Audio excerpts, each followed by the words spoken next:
Hello everyone, welcome back to my channel roots of special education. Guys, आज के session में हम लोग एक और असेसमेंट टूल को डिस्कशन करने जा रहे हैं। और ये जो असेसमेंट टूल है वो आपका ऑटिज्म से रिलेटेड है। ऑटिज्म एएसडी जिसे आप लोग कहते हैं। और बहुत ही इंपॉर्टेंट टूल है आप लोगों को, क्योंकि जो लोग आईडीडी का डिप्लोमा कर रहे हैं, आप सबको पता है कि आपको जो है इंटेलेक्चुअल डिसेबिलिटी और एएसडी और लर्निंग डिसेबल, ये तीनों ही डिसेबिलिटी पर बहुत ही डिटेल से जो है वो सारी स्टडीज करनी है। डिटेल में आपको आईईपी करने होते हैं। तो आपका जो असेसमेंट का पेपर है सेमेस्टर 1 में, पेपर थर्ड असेसमेंट से रिलेटेड जो पेपर है, उसमें ये पूरी डिटेल में यूनिट भी है। तो कुछ एक असेसमेंट टूल्स गाइस हम लोग थियोरेटिकल पढ़ते हैं, लेकिन इनमें से कुछ एक टूल ऐसे हैं, हर आईपी में आपको एक एक दो दो टूल आपको इस तरह से चाहिए होते हैं, जो कि आपको डिटेल में आपको उसको प्रैक्टिकली करना होता है। तो कुछ सेशन में असेसमेंट टूल्स पर पहले भी ले चुकी हूँ, उनका लिंक आपको डिस्क्रिप्शन बॉक्स में मिल जाएगा। बेसिक एमआर है, एफसीपी टूल है, उनको हमने डिटेल में पहले भी किया है। तो जिन्होंने सेशन मिस किया वो आपको डिस्क्रिप्शन बॉक्स में उसका डिटेल मिल जाएगा गाइस। और असेसमेंट टूल्स फॉर आईडी के जो बच्चे हैं उनके लिए भी एक डिटेल सेशन है, जिसमें सारे टूल्स को मैंने सम अप किया हुआ है। वो भी आपको लिंक डिस्क्रिप्शन बॉक्स में मिल जाएगा। लेकिन आज का जो टूल है वो स्पेसिफिकली जो है आपका ईशा टूल है ना। ईशा टूल के ऊपर आपका बेस्ड है। उसको हम लोग डिटेल में देखेंगे कि किस तरह से उस चेकलिस्ट को आपको यूज करना है, क्या उसकी स्कोरिंग रहेगी, कितने डोमेन है, एवरीथिंग अबाउट। इस सेशन को अटेंड करने के बाद आप डिटेल में जो है वो ईशा टूल को आप प्रैक्टिकली आईईपी के लिए यूज करने में आपको किसी तरह की कोई कंफ्यूजन नहीं रहेगी। तो वीडियो के अंत तक जुड़े रहिएगा गाइस। सबसे पहले हम लोग देखते हैं कि असेसमेंट टूल होते क्या है। जो लोग फर्स्ट टाइम जो है असेसमेंट टूल्स के बारे में देख रहे हैं या फर्स्ट टाइम चैनल पर हैं, तो उनको मैं बताना चाहूंगी कि assessment tool like an instrument और चेकलिस्ट और a medium to assess someone's current level in a specific area for which the tool is design for. जिस पर्पस से, जिस उद्देश्य से वो टूल या वो उपकरण डिजाइन किया गया है, वो इंस्ट्रूमेंट भी आप कह सकते हो, एक चेकलिस्ट की फॉर्म में भी हो सकता है, एक स्केल की फॉर्म में भी हो सकता है, जो कि एक माध्यम होता है, जो कि एक टीचर स्पेशल एजुकेटर के हाथ में एक औजार की तरह होता है, जिसके माध्यम से वो स्पेसिफिक एरिया में जो है उस व्यक्ति विशेष का जो है वो वर्तमान स्तर जो है वो जान सकता है। ओके। तो बहुत सारे असेसमेंट टूल्स होते हैं। असेसमेंट टूल्स जब आप यूज करते हैं तो टीचर को जो है वो प्रॉपर असेसमेंट टूल की नॉलेज होनी चाहिए। उनको पता होना चाहिए कि उसकी आवश्यकता कहाँ पर, किस तरह के टूल की आवश्यकता है। टीचर का ट्रेन होना जो टूल में, वो बहुत आवश्यक है। ठीक है। और उसके अलावा जो है वो आपको टूल का पर्पस भी पता होना चाहिए कि किस उद्देश्य से आप जो है, क्योंकि हमारे पास वैरायटी ऑफ टूल्स है, बहुत सारे टूल्स हैं।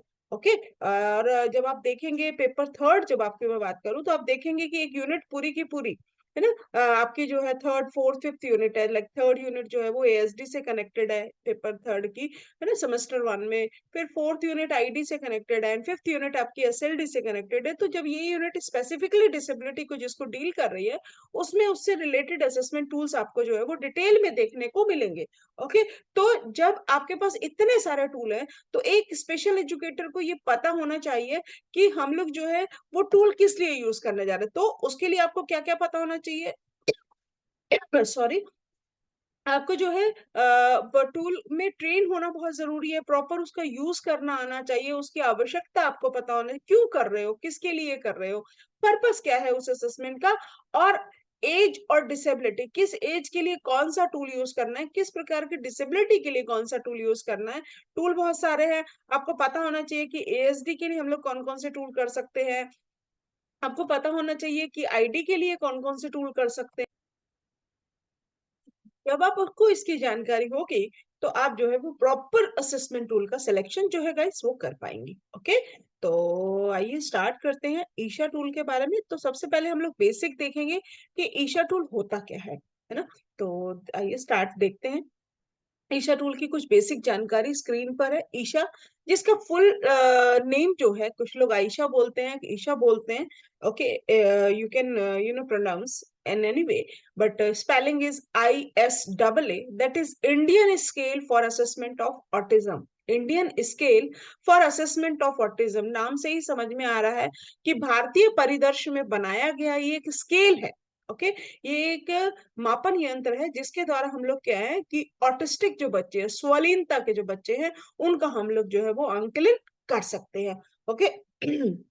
तो ईयर क्या है पब्लिकेशन का, तो एनआईएमएच का पब्लिकेशन है। सबसे इंपॉर्टेंट चीज इसकी ये है कि ये किसका पब्लिकेशन है, एनआईएमएच का पब्लिकेशन है, national institute for mentally handicap children, जो कि अब निप के नाम से जो है वो जाना जाता है। ओके। ईशा टूल किस लिए बनाया गया है, 2009 में आया था, और for diagnosis and measuring the severity of autism. Mainly किस चीज के लिए करा गया था, एक मापन, स्केल क्या करता है, नापता है, मापन करता है ना, एक पैमाना है एक तरह का।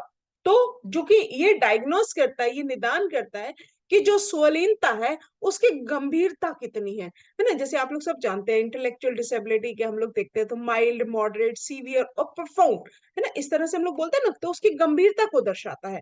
ओके। तो इसी तरह से जो है, आप जब ये ऑटिज्म का ये टू टूल करते हैं, ये क्या करता है, सीवियरिटी कितनी सीवियर है, तो इसको भी हम लोग इसी लेवल पे लेते हैं, माइल्ड, मॉडरेट, सीवियर और प्रोफाउंड, 4 लेवल पर जो है ये स्केल जो है आपका मापन करता है। ठीक है। तो कौन कौन से लेवल है उनको हम डिटेल में जो है वो देखने जा रहे हैं। ओके। तो एज रेंज क्या है, 2 to 9 ईयर, 2 से 9 वर्ष तक के बच्चों के लिए आप इसको यूज कर सकते हैं as per the tools instructions. Okay. जो भी और डोमेन कौन कौन से, टोटल 6 डोमेन इसके अंदर दिए गए, social relation, reciprocity, emotional respect, responsiveness, है ना, और आपका जो है वो behaviour pattern, sensory aspect and cognitive component. Total 40 items है। स्कोरिंग 1 to 5 स्कोर रेंज होता है, 1 फॉर रेयरली, 2 फॉर समटाइम्स, है ना, 3 for frequently, 4 for mostly and 5 for always. और 20 से 30 मिनट्स लगभग आपको जो है इसको करने में, आपको स्केल को यूज करने में लगेंगे। ठीक है। ये तो थी आपकी ईशा टूल की बेसिक जानकारी। टूल में अभी आपके सामने जो स्केल लेकर के आई वो हिंदी और इंग्लिश दोनों ही भाषा में रहेगा। उसमें डोमेन भी मैं आपको हिंदी इंग्लिश में बताऊंगी। तो वीडियो के अंत तक जुड़े रहिएगा गाइस, ताकि असेसमेंट ईशा टूल को आप प्रॉपर वे में जो है, एक बच्चे को यदि आपको असेस करना है इंडिविजुअल लेवल पे, तो आप जो है एज ए टीचर जो है आप उसका असेसमेंट जो है वो प्रॉपर वे में बिना किसी की मदद के जो है वो कर पाएंगे। ओके। तो आइए स्टार्ट करते हैं। ये रहा ईशा टूल स्केल आपके सामने, इंडियन स्केल फॉर असेसमेंट। तो बेसिक जानकारी बिल्कुल सारी, जब आप ध्यान से देखेंगे ना, आपको सारी जानकारी यहीं पे ही मिलने वाली है। तो Indian scale for assessment of autism, autism स्वलीनता वाले बच्चों का आंकलन करने के लिए इंडियन स्केल है। भारतीय, हमने कोई ये फॉरेन का टूल अडॉप्ट नहीं कर रखा है, ये भारतीय परिदृश्य में ही बनाया गया। और किसके द्वारा बनाया गया है, एनआईएमएच की टीम के द्वारा, NIEPID, because I am also the student of NIMH. तो इसलिए गाइस निप आईडी जो है वो बाद में नाम मिला है, तो हम लोग फ्रिक्वेंटली जो है जनरली से एनआईएमएच ही, I am also the product of NIMH, तो वो एनआईएमएच ही मुंह से निकलता है। तो नाउ अभी जो है इसका नाम जो है वो निप आईडी है। ओके।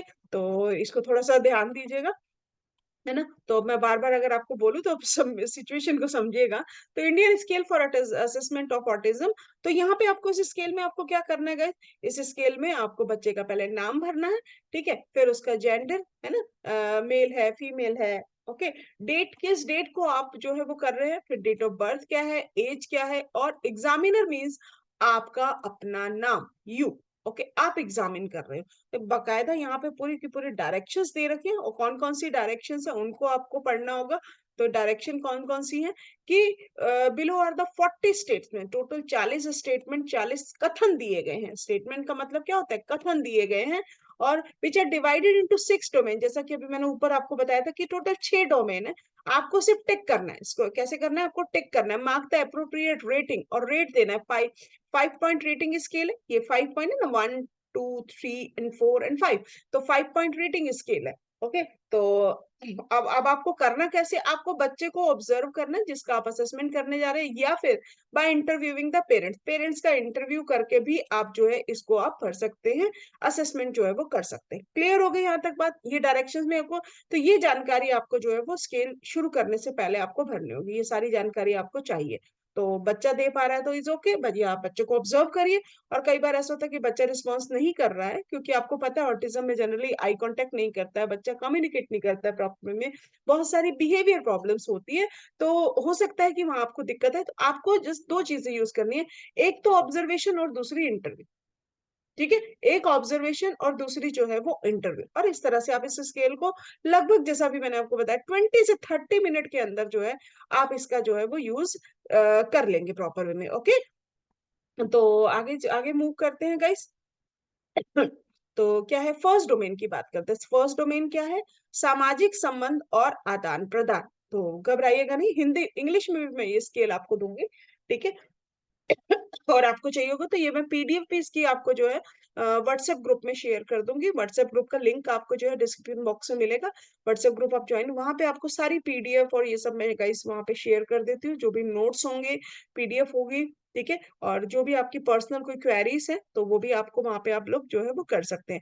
तो WhatsApp group roots of special education के नाम से है, तो आप जो है लिंक मिलेगा, डायरेक्ट लिंक से जो है आप ग्रुप को ज्वाइन कर सकते हैं। तो वहां पे आपको इन दोनों का, इंग्लिश और हिंदी दोनों ही स्केल का मैं आपको पीडीएफ प्रोवाइड करवा दूंगी। ओके, इसी के साथ टेलीग्राम चैनल है, उसको भी आप ज्वाइन कर सकते हैं, दोनों ही आपके लिए बेनिफिशियल रहेंगे। ओके, चलिए मूव करते हैं। तो पहला पार्ट जो है 6 डोमेन की बात करिए। डोमेन मतलब एरिया, सिंपल भाषा में बोलूं तो सब्जेक्ट आप बोल सकते हैं। ओके, तो पहला क्या है, सामाजिक संबंध और आदान प्रदान। क्या होता है सामाजिक संबंध और आदान प्रदान? इसे अंग्रेजी में क्या कहते हैं, अंग्रेजी में कहते हैं social relationship and reciprocity. Social relationship and reciprocity. Okay, तो अब इसमें क्या है, जैसे 9 है, सब में अलग अलग है, ऐसा नहीं है कि सब में फिक्स है। जो अंदर जो बिहेवियर्स दे रखे, इसे हम स्किल नहीं कह सकते, ये क्या है, आपके बिहेवियर्स है। ओके, तो ये गाइस अलग अलग है, किसी में 9 है, किसी में जैसे आप देख रहे हैं कि 14 है, किसी में आपके 20 हैं, तो अलग अलग है गाइस, ठीक है। तो वो आप देखेंगे इसको। ओके, तो जस्ट वेट। तो फर्स्ट जो आपका एरिया, जैसे मैंने आपको बताया, सामाजिक संबंध और आदान प्रदान, उसमें 9 आपके जो है वो बिहेवियर्स है, इनको आपको ऑब्जर्व करना है। अच्छा, अब सबसे इंपॉर्टेंट चीज है, बिहेवियर से पहले मैं आपको बता दूं कि आपका जो है वो रेटिंग स्केल कैसे काम करेगा। रेटिंग स्केल, ओके, तो ये 5 पॉइंट जैसे मैंने आपको बताया रेटिंग स्केल है। तो आप देख सकते हैं कि 1 नंबर आपको यहाँ पे देना है, 1 अंक देना है, 2 अंक, 3 अंक, 4 अंक और 5 अंक, ठीक है। डिपेंड करता है कि आप कैसे ऑब्जर्व कर रहे हैं। आपने आपको सबसे पहले पहला एरिया हम लोग पहली जो है बिहेवियर लेते हैं कि आंखों से संपर्क बहुत कम स्थापित करना। यानी बच्चा जो है वो आई कांटेक्ट बहुत कम करता है बच्चा।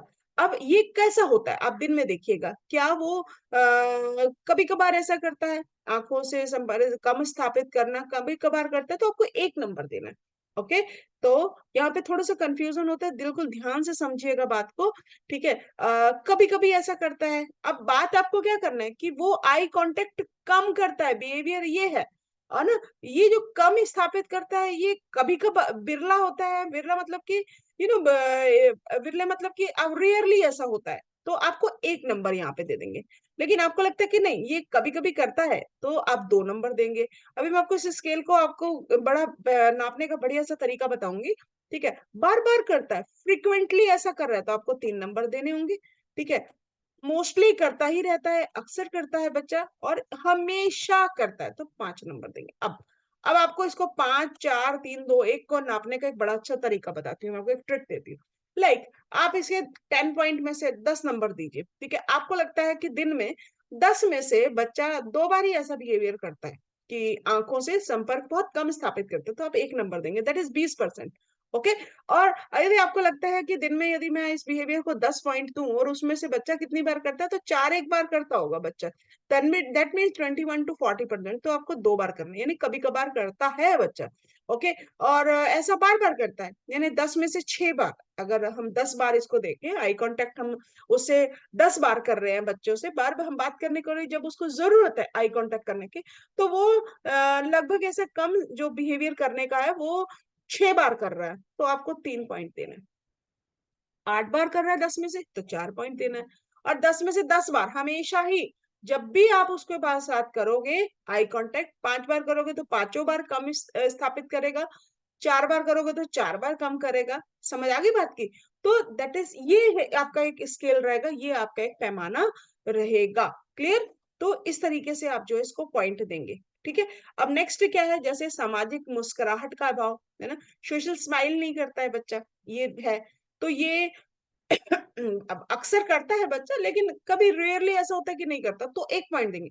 लेकिन हमेशा ही ऐसा करता है कि कभी वो सोशल स्माइल रहती ही नहीं है उसके चेहरे पे, तो आप 5 नंबर ही देंगे। कई बार बच्चा कंफ्यूज हो जाता है, कई बार बच्चा कंफ्यूज हो जाता है, जहां 1 आना चाहिए वहां 5 दे देता है, जहां 5 आना चाहिए वहां 1 दे देता है। ये मैंने प्रैक्टिकली करवा करके देखा है क्लास में, इसीलिए मैं आपको बता रही, बिल्कुल ही ध्यान से कीजिएगा, इस स्केल को यूज कीजिएगा कि सामाजिक, पहले तो पॉइंट को समझिएगा क्या है ना। मैं आपको साथ ही साथ में आपको इंग्लिश का भी बता देती हूँ, ठीक है। जैसे कि ये क्या है, सेकंड वाला, सामाजिक मुस्कुराहट का अभाव। तो सामाजिक मुस्कुराहट का अभाव मतलब लैक सोशल स्माइल, बच्चे के चेहरे पे सोशल स्माइल बहुत कम होती है, ठीक है। तो अब ये सोशल स्माइल कम होती है, तो ये अब 20% आप एक नंबर कब दोगे, जब 10 में से आप 10 में से यदि आप उसको पॉइंट देना चाहो, तो बच्चा 1 या 2 बार ही ऐसा करता है कि स्माइल कम होती है, अदरवाइज बाकी के जो 8 बार है स्माइल होती है, तो आप 1 पॉइंट देंगे। लेकिन 10 बार की बात करें तो बच्चे का 8 बार मतलब ऑलमोस्ट 10 में से 10 बार ही वो स्माइल नहीं रहती है, तो आप जो है वो कितना देंगे, 5 स्कोर देंगे। समझ आ रही बात की? तो ये स्केल रहेगा, ओके। तो इसी तरह से आप नेक्स्ट पॉइंट देख सकते हैं। तो ये आपका गाइस स्केल है कि बच्चा अलग थलग रहता है, अकेला रहता है, लोगों से स्वयं बढ़कर संपर्क नहीं करता है। ये आप क्या देख रहे हैं, ये सारे क्या हैं, ये सारी कैरेक्टरिस्टिक्स हैं ऑटिज्म की, और उनको उन्होंने बिहेवियर में कन्वर्ट कर दिया। अब बिहेवियर आपको ऑब्जर्व करना है कि लोगों से स्वयं बढ़कर संपर्क नहीं करना। अब कुछ बिहेवियर तो आप ऑब्जर्व कर लोगे और कुछ आपको लगेगा कि हमें समझ में नहीं आ रहा, अभी तो बच्चा ऐसा बिहेवियर नहीं कर रहा, तो आप पेरेंट्स से इंटरव्यू मेथड से आप जो है वो कर सकते हैं। क्लियर? तो ऐसे ही सेकंड एरिया है भावनात्मक अनुक्रियाशीलता, फिर है आपका वाणी भाषा और संप्रेषण, है ना? बोली सीख जाने के बाद बोलने की क्षमता खो देना, ठीक है? बच्चा बोली तो सीखता है, मतलब लैंग्वेज तो बोलना, लेकिन वो बोल नहीं पा रहा है, क्षमता ही खो देता है, ठीक है? उसको यही नहीं समझ में आ रहा है कहाँ पे कौन-सा संवाद बोलना है, ओके? तो सुने हुए शब्दों को बार-बार दोहराना, आप देखते हैं ऑटिस्टिक बच्चे में रिपिटिटिव बिहेवियर बहुत ज़्यादा होता है, बार-बार दोहराए जाने वाला व्यवहार। एक ही बात को खाऊँगा, खाऊँगा, पीऊँगा, पीऊँगा, या फिर बॉडी में भी आप देखेंगे रॉकिंग द बिहेवियर, बार-बार शरीर को हिलाते रहना, ये बिहेवियर बहुत ज़्यादा होता है। तो आप सब जानते हैं इस बात को। तो अगर इस तरह का बिहेवियर है तो स्केल यही रहेगा गाइस, 1, 2, 3, 4, 5 के अनुसार। ओके? तो यहाँ पर आपका ज़्यादा हो रहा है, यहाँ पे कम होता है, ये वाला बिहेवियर आप बिल्कुल ध्यान से समझिएगा, है ना? तो उसके हिसाब से जो है आपको जो है वो देना होगा। ओके? तो आगे मूव करते हैं गाइस। तो इसी तरह से थर्ड वाणी भाषा और संप्रेषण, फोर्थ है आपका व्यवहारगत पैटर्न, ओके। जैसे इसमें ज्यादातर बिहेवियर प्रॉब्लम की बात आएगी, निर्जीव वस्तु से लगाव दिखाना, है ना। ये कुछ कॉमन मैं जो उठा रही हूँ वो सारे वो हैं जो बिहेवियर आप जनरली बच्चों में देखते हैं, ऑटिस्टिक बच्चों में।